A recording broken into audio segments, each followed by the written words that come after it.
बिस्मिल्लाहिर्रहमानिर्रहीम। सुन सको तो सुनो में खुश आमदीद नॉवेल लेकर आए हैं। ए सितारा शब ज़िंदगी किस्त नंबर 13 के साथ आपकी खिदमत में हाजिर हैं।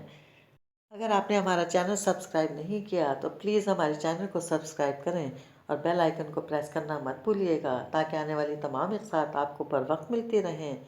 शुक्रिया। रिजा के यहाँ इस वक्त रात का खाना खाया जा रहा था। मोहसिन साहब ने इसे बहुत इसरार से बुलाया, लेकिन वह सहूलत से मना करके लाउंज में बैठ गया और टेबल से अखबार उठाकर देखने लगा। चंद लम्हे गुजरे थे कि रिजा आ गई। आपको आना था तो बताया क्यों नहीं? आई मीन अभी फ़ोन पर तो आपने आने का नहीं कहा था। कहना ज़रूरी था क्या? वह अखबार से नज़र हटा के इसे देखने लगा। हल्के रंग के सादा से सूट में वो बहुत खूबसूरत लग रही थी। फिर भी इसके अंदर कोई हलचल नहीं मची। ज़रूरी था या नहीं ये बताएं, क्या पिएंगे? वो गालिबन बहस नहीं करना चाहती थी। कुछ नहीं, वो न रूठेपन से कहकर फिर अखबार देखने लगा तो कदर तौक़ुफ़ से वो इसे पुकार कर पूछने लगी, आतिफ़ आप परेशान हैं या मुझसे नाराज़ हैं? तुम्हें ऐसा क्यों लग रहा है? इसने अखबार एक तरफ रखते हुए कहा। तभी मोहसिन साहब आ गए तो उन्हें देखकर जहाँ वो अपनी जगह से खड़ा हो गया वहाँ रिजा इसे जाने का इशारा करती अपने कमरे में चली गई। बैठो बेटा बैठो, मोहसिन साहब ने बैठते हुए कहा तो वो जो इसका इशारा समझने में लगा था चौंक कर बैठ गया। और तुम्हारी वालदा ठीक हैं? जी सलाम कह रही थी सबको। वो सिमलते हुए बोला, वालेकुम अस्सलाम, ले आते इन्हें भी। मोहसिन साहब ने कहा तो फ़ौरन असल बात की तरफ आ गया। वो पैकिंग में मसरूफ़ थी। मैं आपको यही बताने आया था कि मैं कुछ अरसे के लिए अपने घर जा रहा हूँ। अपने घर? मोहसिन साहब ना समझने वाले अंदाज में देखने लगे। जी सर, मेरी वालदा तो अपना घर छोड़ना ही नहीं चाहती थी। बहरहाल अब इनकी ख्वाहिश है कि मेरी शादी वहीं से हो और मैं इनकी ख्वाहिश रद्द नहीं कर सकता। इसने वजाहत करते हुए सारी बात अम्मा पर डाली। अच्छी बात है, मुझे खुशी है कि तुम अपनी वालदा की ख्वाहिश का एहतराम कर रहे हो। मोहसिन साहब ने कहा तो हैरान हुआ, क्योंकि इसे यकीन था कि वो ज़रूर एतराज़ करेंगे, लेकिन वो तो उल्टा इसे सराह रहे थे। फिर वो कुछ देर इनके पास बैठा, इसके बाद इजाज़त लेकर चला आया।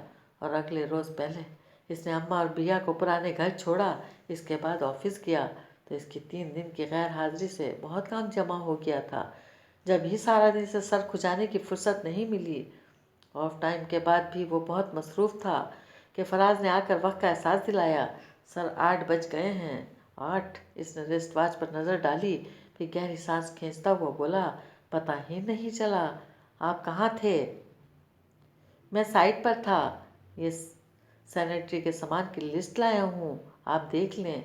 फराज ने एक पर्चा इसके सामने रखते हुए कहा तो एक नज़र इस पर डालकर बोला, ठीक है सुबह पहुँचा दें। फराज ने पर्चा उठा लिया और इसे जेब में रख कर पूछने लगा, सर आप 3 दिन से नहीं आ रहे थे, तबीयत तो ठीक थी? हाँ, बस छुट्टी का मूड था। आप बैठें, चाय मंगवाता हूँ। इसने इंटरकॉम का रिसीवर उठाते हुए कहा। Thank you. फराज बैठ गया और जैसे ही वो रिसीवर रख के इसकी तरफ मुतवज्जा होने लगा, सर आप घर आए थे, अफसोस में इस वक्त मौजूद नहीं था। कोई बात नहीं, मैं फिर आऊँगा। वो कज़्ज़न मुस्कुराया। ज़रूर सर, आपका अपना घर है। फराज ने कहा तो इसने बस ज़रा सा सर हिला दिया, क्योंकि अचानक ख्याल आया था कि रिजा के साथ जो कुछ किया इससे फराज भी वाकिफ़ है और इसके सामने से सर कहकर ख्वाह कितनी इज्जत दे बैठे, पीछे पता नहीं क्या क्या कहता होगा। अब इसके सामने बैठ नहीं सका, फौरन एक बहाना करके उठ गया। कमरा खाली होते ही इसने सुकून का सांस लिया। फिर बैग से टेक लगाकर कमरे का जायज़ा लेने लगी। कोई ख़ास एहतमाम नहीं किया गया था। वही पुराना बेड जो हमेशा से आतिफ अली के इस्तेमाल में रहा होगा, अलबत्ता इस पर बिछी चादर नई थी। एक तरफ 2 कुर्सियाँ और टेबल जिस पर रखे गुलदस्ते में ताज़ा गुलाब सजाए गए थे। इसके अलावा और कहीं असली या नकली फूल भी नहीं थे। कितनी देर तक इसे यकीन नहीं आया कि ये दुल्हन का कमरा है। ऐसे कमरे तो इसके यहाँ मुलाजिमों के पास थे। वो जितनी अपनी मोहब्बत पा लेने के नशे में चूर थी, अब इसी कदर इसका दिल बुझने लगा था और बिल्कुल गैर इरादी तौर पर वो अपनी कलाइयों में सजे गजरों से पत्तियां नोच नोच कर उछाल रही थी। ये यकीनन इसका अंदरूनी इज़्तिराब था जो इसे बेकल कर रहा था। तभी दरवाज़ा खुलने पर वह ऐसे ही बिला इरादा इधर देखने लगी। अस्सलाम वालेकुम। आतिफ अली के चेहरे पर संजीदगी थी, लेकिन ज़्यादा देर तक कायम नहीं रह सकी, क्योंकि वो होश उड़ा देने की हद तक हसीन लग रही थी और वो इस पर सारे शरअ इख्तियार हासिल कर चुका था। मेरे गरीब गधे को तुम्हारे वजूद ने हसीन तर बना दिया है। वो इसके पास बैठा वह बोला, लेकिन तुम्हें शायद मेरा गरीब खाना अच्छा नहीं लग रहा। आपके आने से पहले वाकई अच्छा नहीं लग रहा था, वो साफ गोई से बोली। और अब पता नहीं, इसके होठों पर शर्मीली मुस्कान सज गई। मुझे पता है, लेकिन बताऊंगा नहीं।